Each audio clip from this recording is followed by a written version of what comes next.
Hi guys, welcome to Making Joyful Journals. I'm Anna G. Today we're working with the Roy G. Biv Challenge. This is the last week of this challenge. We're going to be working with the colors black and white for November 1st.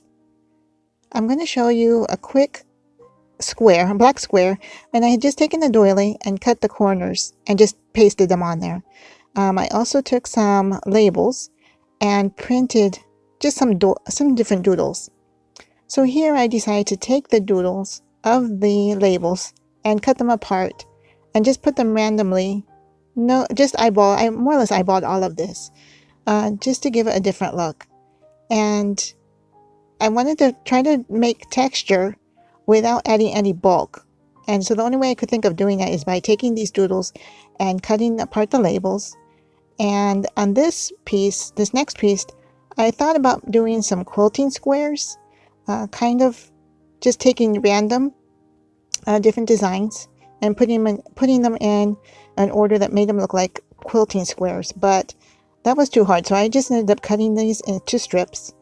And again, I eyeballed everything when I actually laid them down onto what's going to be, I don't even know what you want to call it, maybe it's like a journal card, a flippy journal card.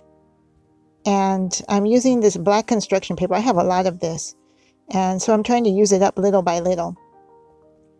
I'm going to make a small one. And this one, actually, you can make it into a mini journal if you want to. And so I was trying to get randomness out of this. So that's why I started using the different cut up labels from each of the different strips. And so here I'm trying to be random, and yet I'm trying to make sure I'm not. I felt like I had to have some kind of system in putting them down. So I hope you enjoy looking at these, and I'll be back with you in just a minute.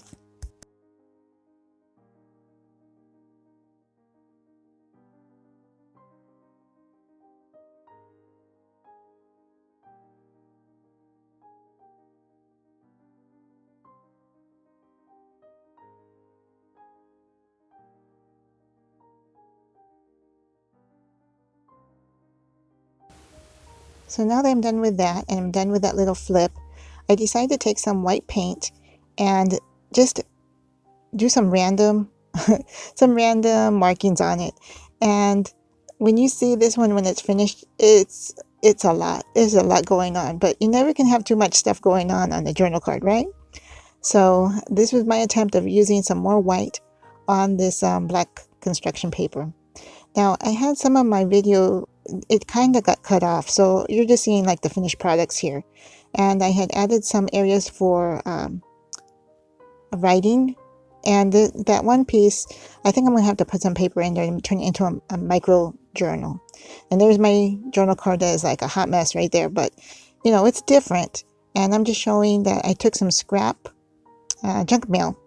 It was really stiff, and so I just cut it up and used it. Now, do you remember this from last week? I had shown the Dollar Tree find, and I have to say I have a new respect for any nail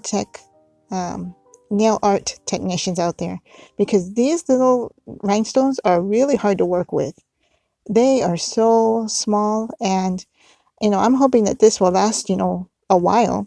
Whereas a nail art technician, their work only lasts as long as the nails are on the person's fingers. So I really have a new respect for nail art technicians. They do a lot with very little. The things that they use are so tiny. So I'm hoping you enjoyed this video. Until I see you next time, God bless.